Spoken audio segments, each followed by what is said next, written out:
Buenos días, doctora. Buenos días, compañeros. Nuestro grupo les vamos a hablar acerca de los temas de la ansiedad, el estrés y la autoconfianza. Bueno, comenzando con lo que se refiere a la ansiedad, debemos de tener en cuenta que el deportista tiene una conexión entre la ansiedad y en el entrenamiento y la competición, ya que hay muchos entrenadores como los deportistas que atribuyen que frecuentemente el éxito o el fracaso en una competición a la intensidad de la activación general del deportista. Una elevada activación puede suponer una ventaja en el contexto deportivo, pero existen ocasiones en que esto puede ser contraproducente. La activación. Tenemos que la activación fisiológica y psicológica del organismo se refiere comúnmente a un constructo hipotético que refleja el aumento o disminución de la excitabilidad, reactividad o tendencia a responder del sistema nervioso. Se refiere solo al aspecto de intensidad de conducta. Es un continuo desde los estados de máxima alerta hasta los estados de coma. Es un producto de la interacción entre las condiciones ambientales externas y las condiciones internas del organismo. Es tanto específica como inespecífico, puesto que las situaciones varían. El patrón de activación debe ajustarse a las demandas del momento. Puede ser medida a través de diferentes respuestas fisiológicas, índices psicofisiológicos de activación. Algunos autores defienden que la incertidumbre, la novedad y el conflicto son los mayores estimuladores de la activación. En esta imagen podemos ver la curva de rendimiento. El máximo rendimiento nos va a ayudar siempre y cuando nosotros tengamos una buena zona del sueño, mejora del rendimiento y la calma recreativa. Y como vemos, un desbalance se ve influido debido al cansancio, debilidad, que viene a ser el agotamiento, y el pánico y la ansiedad, que ya se refiere más a los ataques de nervios, ya que es un rasgo fisiológico de la persona, o en este caso de los deportistas que estamos hablando. Una de las grandes dificultades del estudio de la activación es el problema de su medida, ya que no disponemos de una medida independiente que nos permita conocer el nivel de activación de un sujeto o en un momento dado. La ansiedad. Como concepto podemos definir la ansiedad como un estado emocional negativo que incluye sensaciones de nerviosismo, preocupación y aprensión relacionadas con la activación o arousal del organismo. El arousal se refiere a la curva ascendente y descendente en el estado de ánimo del deportista. Como podemos ver en la primera imagen, tenemos la ansiedad antes de una competición o de un torneo, que puede ser así. En la segunda y tercera imagen vemos la ansiedad durante el proceso competitivo. Este se puede dar debido a la falta de resultados o rendimiento esperados por el deportista o el entrenador. Y en la última imagen vemos la ansiedad ya al finalizar una competición, que por lo general se da debido a la pérdida de una competencia o a no alcanzar los resultados u objetivos planteados durante el entrenamiento o al inicio de esta competencia. Tipos de ansiedad. La ansiedad de estado hace referencia al componente siempre variable del estado de ánimo y se define como un estado emocional caracterizado por sensaciones subjetivas conscientemente percibidas del sistema nervioso autónomo. Ansiedad rasgo es una parte de la personalidad, una tendencia o una disposición conductual adquirida que influye en la conducta. Predispone a la persona a percibir circunstancias objetivamente no peligrosas como amenazadoras y a responder a estas con reacciones de ansiedad, estado desproporcionadas con respecto al peligro objetivo. En la primera imagen podemos ver que esta deportista, su estado de ansiedad se lo ve debido a una competencia, ya que nos podemos dar cuenta que es antes, entonces la ansiedad se da producto a la incertidumbre de no saber si obtendrá el resultado que la deportista quiere. Y en la segunda imagen podemos ver que es ya parte de la personalidad de este deportista, que es adquirida durante su proceso de madurez, digámoslo así. La ansiedad competitiva y su control. El proceso competitivo es una situación potencialmente amenazante que a la mayoría de las personas les genera emociones de ansiedad debido a las características de la misma. Como factores podemos tener que es un hecho irrepetible que solamente se da una vez en el transcurso de la competencia o en su vida atlética. Es un hecho que no depende solo del deportista, depende de muchos factores, ya puede ser resultados, entrenadores o incluso el público presente.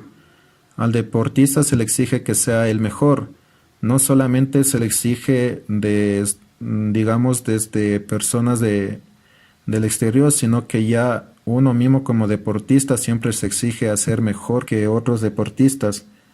La amenaza hasta cierto punto fundamentada. Esto puede ser la amenaza de perder su nivel competitivo o de no alcanzar resultados planteados. Lo que interesa son los resultados, como decía antes. El no obtener los resultados requeridos es el principal factor para la ansiedad en los deportistas. Y tenemos que, según Rainer Marnitz, cree que existe una ansiedad rasgo competitiva, que es la tendencia a percibir las situaciones competitivas como amenazantes y responder con tensión, y una ansiedad estado competitiva, que es el estado emocional inmediato caracterizado por sentimientos de tensión asociados a la activación del organismo que se produce en situaciones de competición. Medidas generales de la ansiedad. Para medir el aurosal se examinan los cambios que se producen en las siguientes señales fisiológicas: ritmo cardíaco, respiración, conducta, la piel y la bioquímica. También algo más específico es el autoinforme utilizado en la escala de ansiedad, el estado de rasgo de Spielberg. Entonces, este es un test donde nosotros vamos marcando todas las sensaciones que sentimos al momento y nos dará el rasgo que tenemos de ansiedad o la cantidad de ansiedad que tenemos en ese momento. Medidas específicas de la ansiedad competitiva. La conducta motora. Consecuencia observable de la activación fisiológica como escape o evitación. Canal subjetivo, cognitivo de autoinforme o verbal, a través de lo cual el sujeto informa formalmente. Excitación psicofisiológica que implica la activación de la respuesta simpática del sistema nervioso autónomo. Estas tres medidas específicas nosotros nos podemos dar cuenta al estar en contacto con el deportista. Muchas veces los deportistas, cuando se comienzan a sentir ansiosos, comienzan a tener ciertos rasgos como son rasgos obsesivos, la sudoración, o se sienten simplemente nerviosos. Características del deportista ansioso fisiológico. En la parte fisiológica, las características se lo demuestran con un aumento de la tensión muscular, malestar del estómago, ritmo cardíaco acelerado, aumento del ritmo respiratorio, aumento de la glucosa en la sangre, sudoración, aumento de secreción de adrenalina, agarrotamiento, temblores y sequedad en la boca, algo que nos lleva a una consecuencia de disminución de la eficiencia enérgica, un aumento de cansancio y un adelanto del estado de la fatiga. También las características de un deportista ansioso emocional. Es una fácil pérdida de confianza, hay una sobreactividad, hay preocupación, hay sentimientos de confusión, el deportista o la deportista se pone tensa, insegura y es muy sensible ante novedades externas. Sentimientos de incapacidad, sentimientos de frustración, sobrevaloración del éxito, depresivos, también tienen sentimiento de culpabilidad por la derrota, a lo que da una consecuencia de desequilibrio poco controlable y sentirse muy vulnerable. Entonces estos estados ansiosos hay que saberlos controlar, ya que nuestro deportista en el último momento puede sentir inseguridad y puede fallar en la actividad física. También la ansiedad se demuestra al nivel cognitivo. Entonces, a nivel cognitivo se lo demuestra con distorsión visual, estrategia rígida, estereotipada y predecible, disminución de la capacidad de toma de decisiones, disminución de la concentración, aumento del número de pensamientos negativos, precipitación, olvido de detalles obvios, mala coordinación de los momentos.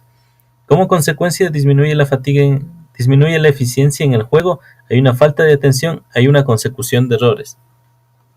Estos rasgos se lo conocen como el bloqueo del deportista, cuando llega a una final y, y ya no sabe qué hacer, se le agotaron las ideas, no le funciona la táctica, no le funciona la técnica, entonces es por estos estados de ansiedad que se dan. También abordamos los temores más comunes en el deportista ansioso, que es el miedo al fracaso, miedo a defraudar a los demás, la incertidumbre en el progreso y de la capacidad, y miedo a lo desconocido. Todos los deportistas se han sentido de cierta manera ansiosos, ya que todos van con la predisposición de ganar, pero no todos tienen ese miedo al fracaso. También la presión social, la presión de la vara, del equipo, de los hinchas o de los familiares, también genera cierto tipo de ansiedad, ya que tienen miedo a no defraudar a los demás. También hay varias inseguridades de los deportistas, lo que les lleva a la incertidumbre del progreso y de la capacidad. No se sienten lo suficientemente preparados para afrontar la competición o para afrontar el evento deportivo que tienen. Y miedo a lo desconocido porque no saben con qué rivales se van a encontrar, no saben las capacidades de los otros rivales. Pero todos estos rasgos de ansiedad son a raíz de la inseguridad del deportista. Buenos días, licenciada, compañeros. A continuación les voy a presentar el tema del estrés. En el estrés vamos a tener nuestro contenido, que son los antecedentes, la definición, tipos de estrés, qué síntomas siento cuando tengo estrés, causas que provoca el estrés, cómo combatir el estrés, sugerencias para manejar el estrés. Aparte, vamos a tener un test para ver nuestro nivel de estrés y la bibliografía. Antecedente: el concepto de estrés se remonta de la década de 1930, cuando un joven austriaco de 20 años de edad, estudiante de segundo año de la carrera de medicina en la Universidad de Praga, Hans Selye, hijo del cirujano austriaco Hugo Selye, observó que todos los enfermos a quienes estudiaba, indistintamente de la enfermedad propia, presentaban síntomas comunes y generales: cansancio y pérdida del apetito, bajo de peso, astenia, etc. Esto llamó mucho la atención a Selye, quien lo denominó el síndrome de estar enfermo. El estrés. La Organización Mundial de la Salud postula que el estrés es el conjunto de reacciones fisiológicas que prepara el organismo para la acción. Para Richard Lazarus, 1966, sería el resultado de la relación entre el individuo y el entorno, evaluado por aquel como amenazante que desborda sus recursos y pone en peligro su bienestar. En los tipos de estrés tenemos el estrés agudo, es la forma de estrés más común, surge de las exigencias y presiones del pasado reciente y las experiencias y presiones anticipadas del futuro cercano. El estrés agudo es emocionante y fascinante en pequeñas dosis, pero cuando es demasiado resulta agotador. El estrés agudo episódico, que surge de la preocupación incesante. Las personas con este tipo de estrés ven el desastre a la vuelta de la esquina y prevén con pesimismo una catástrofe en cada situación. Para ellos el mundo es un lugar peligroso, poco gratificante, en donde lo peor siempre está por suceder. Ven todo mal, tienden a agitarse demasiado y a estar tensos, pero están más ansiosos y deprimidos que enojados y hostiles. El estrés crónico es el estrés agotador, que desgasta a las personas día tras día, año tras año. El estrés crónico destruye el cuerpo, la mente y la vida, hace estragos mediante el desgaste a largo plazo. Es el estrés de la pobreza, las familias disfuncionales, de verse atrapados en un matrimonio infeliz o en un empleo o carrera que se detesta. Síntomas que se siente cuando se tiene estrés. Entre algunos síntomas que alertan que sufre una persona con estrés podemos mencionar latidos muy rápidos del corazón, problemas para conciliar el sueño, alteración del apetito, nerviosismo, falta de concentración, fuertes dolores de cabeza, aumento de las perturbaciones, dolores musculares, mayor sensibilidad a cualquier situación. Causas que provoca el estrés: sociales, trabajo, familia o otras relaciones; biológicas, acontecimientos ligados a procesos degenerativos, químicas, alcohol, tabaco, drogas, climáticas, frío, calor, etc. ¿Cómo combatir el estrés? Para combatir el estrés es necesario tomar en consideración lo siguiente. Debes ser realista en lo que puedes y no puedes hacer. No plantearse metas ambiciosas porque son causas frecuentes de estrés. Conseguir reposo adecuado. Establecer una hora regular para dormir. Evitar apurarte y preocuparte. Controlar tus emociones. Decidir si las circunstancias valen la pena para angustiarse. No recurrir al alcohol, a drogas o la automedicación. No mantener los sentimientos dentro de ti mismo. Identificar los errores y conversar con algún amigo, amiga, familiar, etc. Sugerencias para manejar el estrés, combatir el estrés. Reetiquetar tu problema. No reprimir todas tus ideas, sentimientos y necesidades. Aprender a conocerte. Otra puede ser hacer ejercicio en las noches, a hacer esculturas con plastilina, hacer yoga o hablar con alguien. Tener expectativas y metas realistas, mejorar tus hábitos alimenticios, tus hábitos como menciona de hacer o no hacer ejercicio, tener un hobby útil. A continuación tenemos el test para detectar el nivel de estrés. En este test necesitamos que los compañeros nos ayuden llenando estas preguntas. Y en la parte de abajo tenemos la evaluación por medio del puntaje, en lo cual esto se demora un poco, por lo cual les vamos a solicitar que lo realicen con el respectivo tiempo. Tenemos la bibliografía. Bueno, continuando con los elementos a tratar, en este punto hablaremos lo que es el autoestima. Hablaremos puntos de qué es la autoestima, los factores que intervienen y además cómo se lo aplica en el deporte. Nos encontramos con una pequeña definición aquí. Como pueden apreciar en estas dos imágenes, la autoestima se clasifica en dos elementos, autoestima baja y autoestima alta. ¿Qué nos dice la autoestima? Como pueden apreciar aquí en estas imágenes, se encuentran bastantes puntos que nos dice conocerme, valorarme, aceptarme, quererme, cuidarme. Y tenemos también una definición, la cual nos dice que es el sentimiento valorativo de nuestro ser, el juicio que hacemos de nosotros mismos, de nuestra manera de ser, de quiénes somos, del conjunto de rasgos corporales, mentales y espirituales que configuran nuestra personalidad. Determinan nuestra manera de percibirnos y valorarnos y moldean nuestras vidas. Esta influye en la forma de decisiones y es fundamental para el rendimiento académico. En este caso, también hablaremos más adelante del rendimiento deportivo. Si un adolescente piensa que no es competente, no se esforzará en hacer bien las cosas porque creerá que no es capaz y además será infeliz, ¿sí?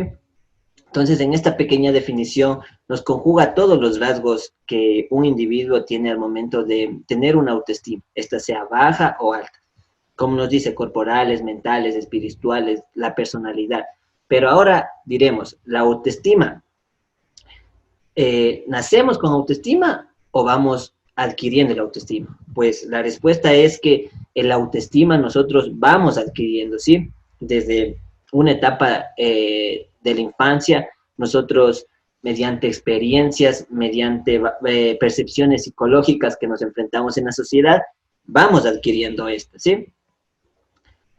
En el siguiente punto nos encontramos en esta lámina descartado poner algunas imágenes en donde con frases, en donde que hablaremos en un punto de la infancia y otro punto en la parte madura, la adolescencia. En este caso, a un niño, para nuestros hijos, nosotros como entrenadores, como profesores, ¿qué frases podemos nosotros motivarles a los niños? En este es un pequeño ejemplo que se encuentra. Dice 10 frases que todo hijo debe escuchar. O todo deportista puede escuchar, sí, que lo podemos acoplar, podemos diseñar. En este caso, la primera nos dice, eres muy especial, sí. En el ámbito, en este punto siempre voy a ir en esta exposición de la autoconfianza, voy a hablar más acerca de lo que es el fútbol, ¿sí? El balompié. Entonces eres muy especial. Uno como entrenador, a cada niño, temprana edad, no puedo yo ir y decirle, tú no puedes, tú no sirves, ¿sí? Entonces yo le tengo que hacer tratar que ese niño es muy especial, es diferente a los demás, él puede, tiene la capacidad para desarrollar todo y darle todo en lo que es el fútbol. El segundo punto nos dice, lo hiciste muy bien, ¿sí? Termina una sesión de entrenamiento, termina qué sé yo, una actividad que el entrenador le pone a hacer, lo tengo que felicitar, ¿sí? Lo hiciste muy bien. Así el niño lo haya hecho mal, ¿sí? Pero no tengo que dejarlo que cada día, cada sesión de entrenamiento lo haga mal, sino simplemente decir, lo hiciste muy bien, pero en esta parte te equivocaste, pero no pasa nada, tranquilo. Tú puedes continuar la siguiente. Solamente trata de mejorar en esta parte que te equivocaste. Entonces el niño nunca se va a ir con ese mal resultado de que, vaya, lo hiciste mal y ya no tienes oportunidad. Tercero, cuentas conmigo, obviamente. Uno, entrenador, como padre de familia, director técnico, tiene que estar al mando de este procedimiento que nos dice cuentas conmigo, ¿sí? Desde que empieza en el desarrollo y al final, ¿sí? Logro o derrota, siempre va a contar con el entrenador. Cuarto punto, tú puedes, ¿sí? Es una frase que se podría tratar de motivación o a su vez de aliento, ¿sí? Al cumplir cualquier actividad. Tenemos 5, inténtalo hasta que lo logres, ¿sí? Para un niño esto es algo primordial debido a que esa motivación que uno lo incita, ¿sí? A seguir siendo cada día mejor. Estoy orgulloso de ti. Esto se puede dar al logro de una planificación con un resultado, ¿sí? Si es que el resultado es negativo o es positivo, se lo puede aplicar. Estoy muy orgulloso de ti, lo hiciste muy bien. Y conjunto, ir desglosando cada este tipo de frases.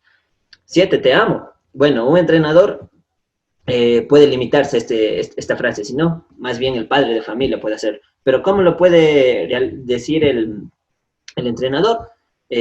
Muchachos, los quiero mucho, son grandes, espero que de aquí en adelante puedan seguir surgiendo, cumpliendo sus metas, etcétera, y los voy a tener un gran aprecio en mi corazón después de haber sido el profesor o el director técnico en una temporada, un tiempo, tratar de decirle que uno se lo llevará en el corazón, que cada vez sea más grande, que se esfuerce, que luche por salir adelante, etcétera.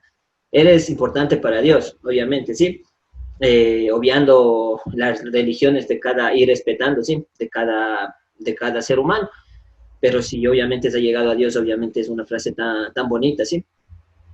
Eres único, obviamente eres único, no te comparas con nadie. Eres tú, tienes una posición en el fútbol, tienes una calidad, un estilo de juego diferente. Esto al niño le va a motivar siempre. Y una pequeña frase aquí que me dice, me encanta ser tu mamá o tu papá, en este caso me encanta ser tu profesor, me encanta ser tu entrenador, me encanta ser tu director técnico, me encanta entrenar contigo, me encanta tu estilo de juego, un sinnúmero de palabras motivacionales. Sí, son unas 10 frases que se las he puesto para que se pueda apreciar, ¿sí? Pero ahora esto viene a nacer del corazón del entrenador, de la persona que va a impartir ese conocimiento.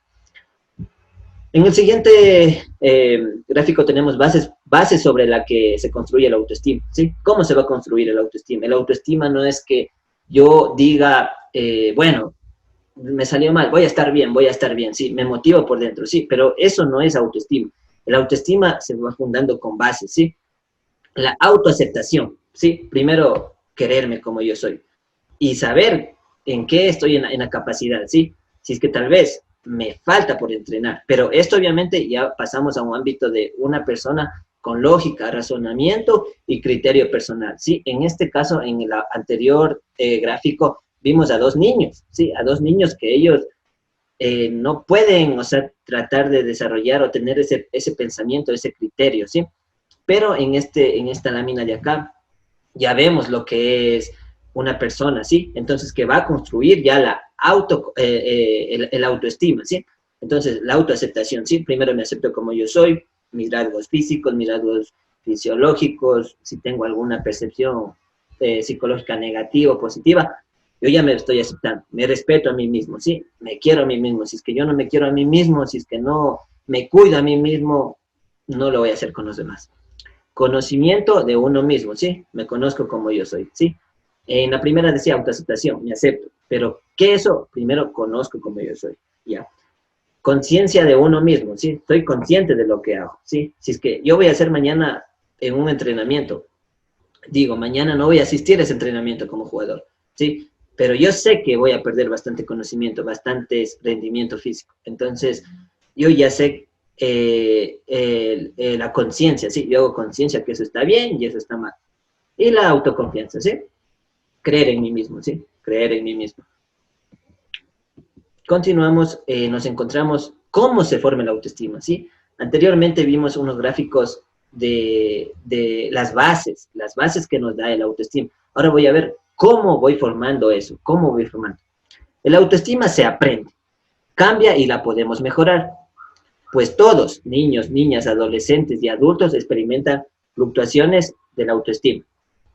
La persona no nace con un concepto de lo que es el autoestima, sino que se va formando a temprana edad, cuando comenzamos a formar un concepto de cómo nos ven las personas que nos rodean, padres, madres, maestros, compañeros, amigos, amigas, etc. Y las experiencias que vamos adquiriendo. Este punto es muy importante, ya que hay que destacar una frase que dice, nosotros vamos formando a temprana edad, y vamos viendo de cómo nos ven las personas, ¿sí? En este caso, hablemos de, en el ámbito deportivo, ¿sí? Me ven que yo no tengo una buena preparación, me dicen que todavía me falta, ¿sí? La sociedad me dice eso, ¿sí? Entonces, mi autoestima se viene a clasificar en alta y baja, pero mediante todas esas percepciones que nosotros adquirimos en base a los sentimientos, ¿sí? En base a todo lo que es cognitivo, en base a estímulos, ¿sí? A mí me dicen que eso está mal y pues está mal y mi autoestima empieza a bajar. Me dicen, está bien, es como cuando al momento de nosotros rendimos una prueba académica, tal vez la profesora se equivocó en calificarnos, pero estaba bien y la nota nos refleja una baja calificación. Entonces, ¿qué empieza a hacer? Mi autoestima es a decaer, ¿sí? Por mediante esa percepción psicológica que me dijo la maestra. Entonces, como pueden apreciar aquí en unos dos gráficos, miren, es la aceptación de uno mismo, ¿sí? Me acepto, me veo, soy como soy y me acepto, ¿sí? Y como dice, esto no hay limitaciones de edad. Niños, adolescentes, adultos mayores, etcétera, ¿sí? Es decir, que este elemento de la autoestima nosotros vamos a ir modificando, ¿sí? Es decir, que no nace ya, no está en nuestro interior. Más bien nosotros vamos a ir modificando. ¿Cómo lo vamos modificando? Mediante experiencias vividas, ¿sí? Si es que yo veo que algo, la sociedad me dijo, ¿sí? Pero yo comprobé que es mentira, mi autoestima va a subir. Pero no puedo yo dejarme engañar por esas percepciones negativas y que decaiga mi autoestima, ¿sí? Bueno, en este punto vamos a ver los componentes de la autoestima, ¿sí? Ya vimos los factores de la autoestima, cómo voy construyendo mi autoestima, ¿sí? Ahora voy a ver los componentes de la autoestima. Empezamos con lo cognitivo, ¿sí? ¿Qué se me viene al momento de yo hablar de lo cognitivo? Todo lo que es mente, inteligencia, pensamiento y lenguaje, ¿sí? Todas las percepciones que tenemos de eso, ¿sí? Como pueden apreciar aquí un pequeño gráfico animado que nos dice, todavía tienes chance, ¿sí? Entonces, pero ¿por qué esta frase de todavía tienes chance? Es decir, yo me equivoqué en algo, ¿sí? Pero yo sé que soy capaz, soy consciente, cognitivo, ¿sí? Todo lo consciente, inteligencia, mente, lenguaje, soy consciente que soy capaz de eso, ¿sí? Entonces, ¿yo qué voy a realizar? Voy a tratar de realizarlo nuevamente, ¿sí? Es un componente de mi autoestima, ¿sí? Es lo interno, voy a cambiar ese patrón que tengo ahí. Tengo lo conductal, ¿sí? En base a la conducta, ¿sí? En este punto, en base se puede decir a percepción, a una percepción. Si es que yo tengo un estímulo, digamos más claro, un estímulo positivo o un estímulo negativo. Si a mí me dan un 10, mi conducta obviamente se va a mantener ahí. Si me dan una baja calificación, mi conducta obviamente va a bajar y va a empeorar mi conducta, ¿sí? Ahí está una pequeña imagen porque en base a lo cognitivo se puede desarrollar lo que es la conducta, porque sabe que hace un bien, pero a cambio de algo, de recibir un un premio, una felicitación, algo, sí, pero estos son los componentes que va armando mi autoestima, sí, lo conductual, sí, lo cognitivo, y ahora vamos a ver la parte, para mí, es la parte principal, lo afectivo, sí. Lo afectivo viene ya a valores, sí, al respeto a uno mismo, a la personalidad, a la humildad, a valores psicológicos, a valores que se encuentran en la sociedad, ¿sí? El amor, el respeto, el amor a los demás, la solidaridad, el compartir. Entonces, esto viene a ser la parte efectiva.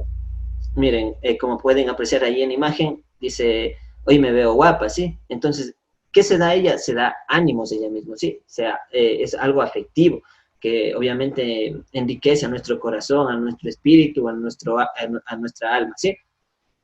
Entonces, estos vienen a ser los componentes de la autoestima, lo cognitivo, lo conductual y lo afectivo, ¿sí? Porque yo, mediante con estos tres, voy formando la autoestima. No es que mi autoestima, como les dije al principio, voy a decir, no, ya, yo me fue mal en un examen, no, pero yo estoy bien, ¿sí? Pero no sé primeramente en lo cognitivo. No pienso en si es que la prueba estaba bien o estaba mal. O sea, si es que estaba mal la prueba, se quedó ahí. O si es que yo hice un mal entrenamiento, ya, pero se quedó ahí. Sino hay que ser consciente, ¿sí? Entonces, yo primero formo lo cognitivo, lo conductual y lo afectivo. Una vez que yo formo esto, mi autoestima va a ir desarrollando. Importancia de la autoestima. Sí, en esta lámina vamos a ver la importancia que tiene la autoestima. Condiciona el aprendizaje, ¿sí? Facilita la superación y determina la autonomía personal. Condiciona el aprendizaje. ¿Qué se nos vendría a la mente en esto? ¿Sí? El autoestima. Yo planifico una sesión de entrenamiento muy difícil, ¿ya? Muy difícil, con obstáculos, etcétera, ¿ya? Bien compleja la sesión de entrenamiento. Pero el estudiante, el deportista, me viene con una actitud negativa, una actitud, una autoestima, digamos, ¿sí? Estamos hablando de la autoestima. Una autoestima menos del 50%. Entonces, el deportista no va a rendir bien, ¿sí? La adaptación a ese entrenamiento no va a ser perfecta. Entonces, pero ¿por qué es importante la autoestima? Porque si el deportista viene con una autoestima, digamos, de un 95%, muy motivado, construye todos esos factores, cognitivo, afectivo, conductual, entonces esto nos va a permitir que condicione el aprendizaje. ¿Cómo va a condicionar el aprendizaje? Él simplemente se va a olvidar de lo que la planificación del entrenamiento está difícil, que está muy complejo este entrenamiento, que vamos a entrenar a una intensidad alta, con cargas muy elevadas, etcétera, el deportista, ¿sí? Obviamente lo va a ver y por más que lo vea complejo, él como está motivado, lo va a hacer, él lo va a hacer, lo va a cumplir. Así a la primera se cansa, a la primera vuelta, a la segunda se cansa, él lo va a intentar, pero lo va a terminar, porque le está condicionando este aprendizaje, sí, él ya condiciona el aprendizaje y lo va a aprender porque su autoestima está al 100%.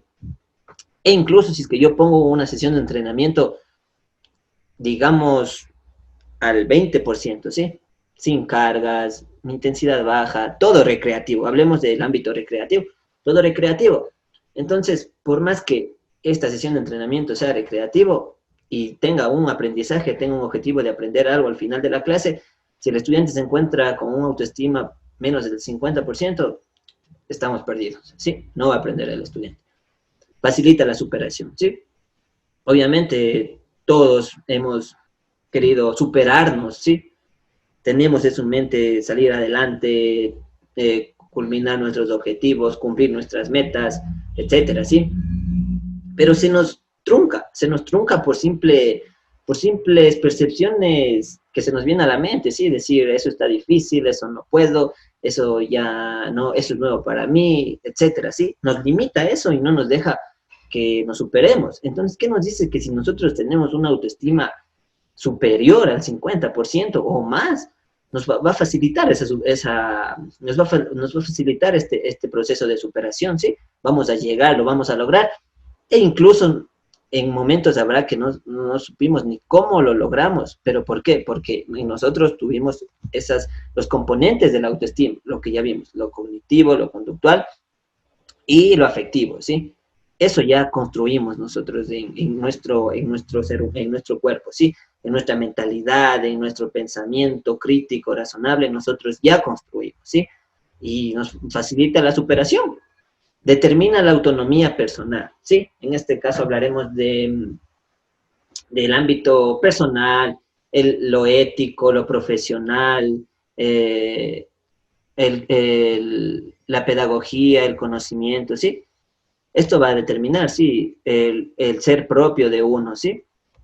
Como ahí pueden apreciar un pequeño grafiquito, sabe lo que hace, ¿sí? Sabe lo que está, pero obviamente siempre tratando de sobrellevar el autoestima, ya que más adelante vamos a ver que la autoestima, tener más de 100% de autoestima, se va a convertir en algo que puede ser un error, ¿sí? Autoestima y deporte. En el fútbol, ¿sí? Como en muchas otras disciplinas deportivas, es muy importante tener una buena autoestima. Los jugadores de alto nivel reciben apoyo psicológico para mantener una gran motivación y buena salud mental, ya que una etapa de depresión puede llegar a ser avasallante como una lesión física, ¿sí? Entonces, miren, es algo bien importante, ¿sí? Tal vez muchas personas omiten esta parte de la parte psicológica, de parte de estos elementos que es la ansiedad, el estrés, la autoconfianza, pero nos quiere decir que esto va más allá, ¿sí? Por estar simple con un nivel de autoestima bajo, podemos sufrir una lesión, ¿sí? ¿Por qué? Porque esto afecta a todo. Afecta a como fueron los componentes, a lo afectivo, a lo conductual y a lo cognitivo, ¿sí? Porque si es que yo estoy con autoestima bajo, no sé. Es que estoy con autoestima bajo, no quiero, no puedo, ¿sí? Entonces, todo esto es lo que afecta y hay que tener siempre. Nos dicen aquí que los deportistas de alto nivel tienen apoyo psicológico, en donde para ellos al momento de la competición, ese factor va a ser un plus, y no lo digamos un plus, va a ser una base y un plus extra al rendimiento deportivo, ¿sí? A llegar a conseguir un logro. Porque nunca he podido ver, o no sé, si es que sí me parece que puede existir, ¿no? Que un deportista haya ganado, haya cumplido un objetivo, qué sé yo, por ejemplo, en este caso hablaremos de Real Madrid, haya cumplido una Champions, haya ganado una Champions y el jugador esté triste, esté llorando, tenga algo que le haya pasado, ¿sí? Para mi parecer, para mi criterio personal, eso no existe porque todos están felices, todos están contentos, todos están alegres, al menos que en ese momento haya un factor externo que lo haga poner triste al deportista.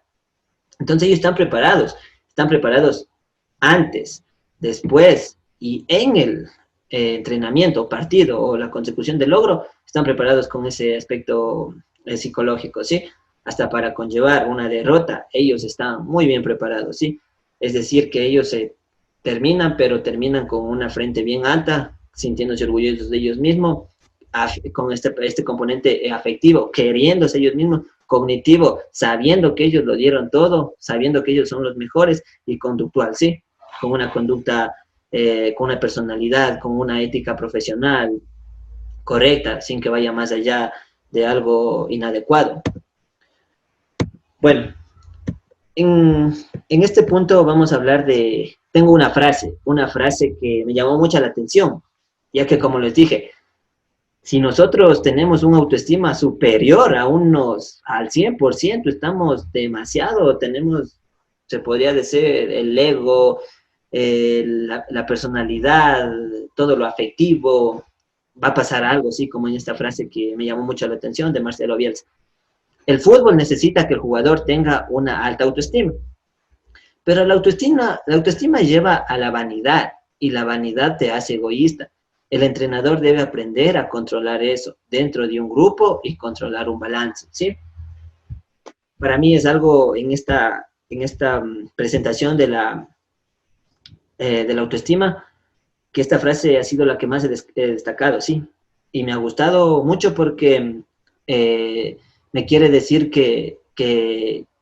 y comprueba, ¿no? Que lo poco es, lo poco autoestima que uno se tiene es malo y nos puede afectar en la salud y todo, ¿sí? Pero llevar más allá la autoestima, ¿en qué nos puede convertir? En una persona egoísta. Y es muy claro y hay muchos ejemplos de vida en sí, ¿no? Que ha construido, ¿sí? Yo soy una persona, pongamos un ejemplo, soy un buen jugador de fútbol, tengo construido mi autoestima. ¿Por qué? Primero, tengo lo cognitivo, sé que soy el mejor, sé que conozco que si es que yo pierdo, ya perdí, pero yo me puedo recuperar, yo puedo salir de esa porque yo estoy en mis capacidades, conozco mis capacidades. ¿Sí? Segundo, lo conductual, sé que soy una persona recta, correcta, etcétera, tengo bastante profesionalismo, bastante ética, bastante, en fin, ya, tengo lo afectivo, tengo construido esos componentes, tengo lo afectivo. ¿En qué lo afectivo? Hablaremos de, tengo mis valores, tengo mi respeto en sí. Entonces voy a ser una figura más que pública, voy a ser una figura famosa, profesional, con un seguimiento de personas, de muchedumbre, y aceptado en la sociedad, sí, y más allá. Pero nos dice que ya, yo ya tengo mi autoestima alta, ¿sí? Tengo mi autoestima alta, nada me va a detener, estoy completamente en lo correcto, sé que soy el mejor, sé que tengo conocimiento, sé que tengo capacidades, pero ahora, ¿cuál es el problema? Es que viene la vanidad.